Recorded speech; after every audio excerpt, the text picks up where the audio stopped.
Head of the department సీఎంస్కి request ఏంటంటే మీరు ఇమీడియట్గా క్యాబినెట్ సబ్ కమిటీని వేసి అతి త్వరగా అకాడమిక్ ఇయర్ స్టార్ట్ అయ్యే లోపల ఈ ప్రైవేట్ కాలేజీలు ఏదైతే కార్పొరేట్ కాలేజీలు ఉన్న ఇంటర్మీడియట్ ఎడ్యుకేషన్ అంతా కూడా గవర్నమెంట్ ఫీజు ఫిక్స్ చేసి ఆన్లైన్ అడ్మిషన్ చేయాలి based on reservation, based on ఏరియాని బట్టి కూడా ఫీజు ఫిక్స్ చేస్తే సిటీలో చదివేవాడికి ఒక ఫీ స్ట్రక్చర్ ఉంటుంది, విలేజ్లో చదివేవాడికి ఒక ఫీ స్ట్రక్చర్ ఉంటుంది.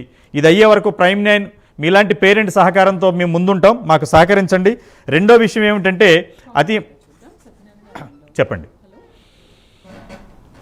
హలో సత్యనారాయణ గారు, హలో మాట్లాడండి సార్. ప్రజలకు చాలా చాలా ధన్యవాదాలు సార్. ప్రజలకు ఉపయోగపడే సబ్జెక్ట్ పెట్టిండ్రు సార్. ఇది తప్పు ఒక్కదిగా సార్. నా వయసు 70 సంవత్సరాలు. మా చిన్నప్పుడు అసలు ప్రైవేట్ స్కూల్ లేకపోయేది. టీచర్లు ఎంత బాధ్యతగా ఉండేది అంటే ఏ ఊర్లో పనిచేస్తే ఆ ఊర్లో ఉండేది. సాయంత్రం ఇంటికి పోయి చదువుకునేది. చాలా బాధ్యతగా ఉండేది. ప్రైవేట్ స్కూల్కి పోకపోయేది.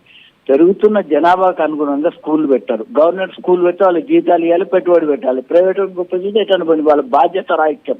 విద్యా వైద్యం అనేది ప్రతి మనిషికి అందవలసిన బాధ్యత ఉన్నది, కానీ అటువంటిది లేదు. ఇది ఒక్క తప్పని చెప్పలేము సార్. వ్యాపారం చేసేవాడు ఎట్లుంటారో అందరికీ తెలుసు. విద్య వాళ్ళ సేవ గుణం ఉంటుంది. వ్యాపారం గురించి చేస్తే వాళ్ళు ఎన్ని అడ్డదారులు ఉన్నాయో అన్ని దొరుకుతారు. ఇంకోటి కాంపిటీషన్ కదా సార్. నేను చదువుకున్నప్పుడు డిస్టిక్ లో ఒక 500 మంది ఫస్ట్ క్లాస్ 60% వస్తే గొప్ప.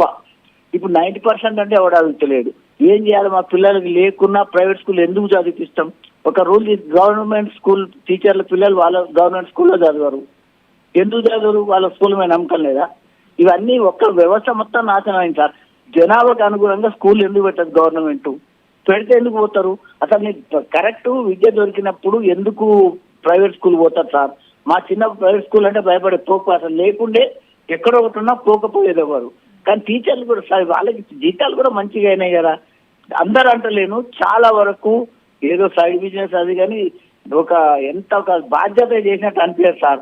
మా టీచర్లు ఇప్పుడు వచ్చినా లేచి నమస్తే పెడతాం సార్. ఆ రెస్పెక్ట్ ఉండే. పిల్లలు వస్తే సార్ పిల్లలు ఏమనొద్దు. టీచర్కి ఏముంటుంది సార్? నువ్వు ఫెయిల్ అయితే పాస్ అయితే కొడుతుంటే పిల్లలు మా పేరెంట్స్ వచ్చి కొట్టండి, చదువు రాకుంటే ఎందుకు సార్ మీ దగ్గర ఎందుకు పంపుతున్నావు, మీరు ఎందుకు కొట్టడం, కొట్టినా కానీ ఏమనకపోయారు సార్. టీచర్లు కూడా మా పిల్లగాని ఎందుకు కొడుతున్నా వాళ్ళ టీచర్కి ఏం కొడుతుంది సార్? మన జీవితం అర్థమవుతుంది కదా.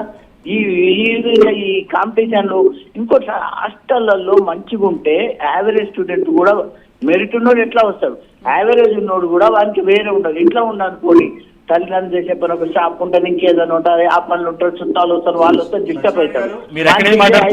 చదువుకు వేరే డిస్టర్బెన్స్ ఉండదు కాబట్టి సార్. సత్యనారాయణ గారు మీరు ఎక్కడి నుంచి మాట్లాడుతున్నారు? మంచిగా అవుతుంది. కానీ అదంతా మనం ఏం చేయాలి? గవర్నమెంట్ ఒక యజ్ఞం లెక్క చేయాలి, కానీ ఒక బిజినెస్ లెక్క చేస్తుంది. గవర్నమెంట్ ఎందుకు తప్పుకుంటారు సార్? ఇప్పుడు కాలేజ్ పెట్టిందంటే గవర్నమెంట్ జీతాలు అవన్నీ ఇవ్వాలి. ప్రైవేట్ వాడు పెట్టుకుంటే వానికి ఏం బాధ లేదు కదా. గవర్నమెంట్ ఆ బాధ్యతని తప్పుకోవడం వల్ల వచ్చింది.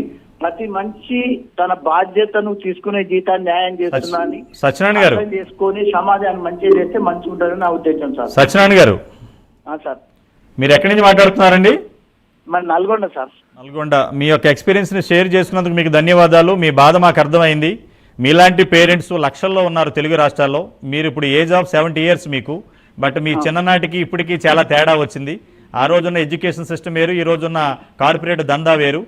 మీరు ఫోన్ చేసినందుకు ధన్యవాదాలు.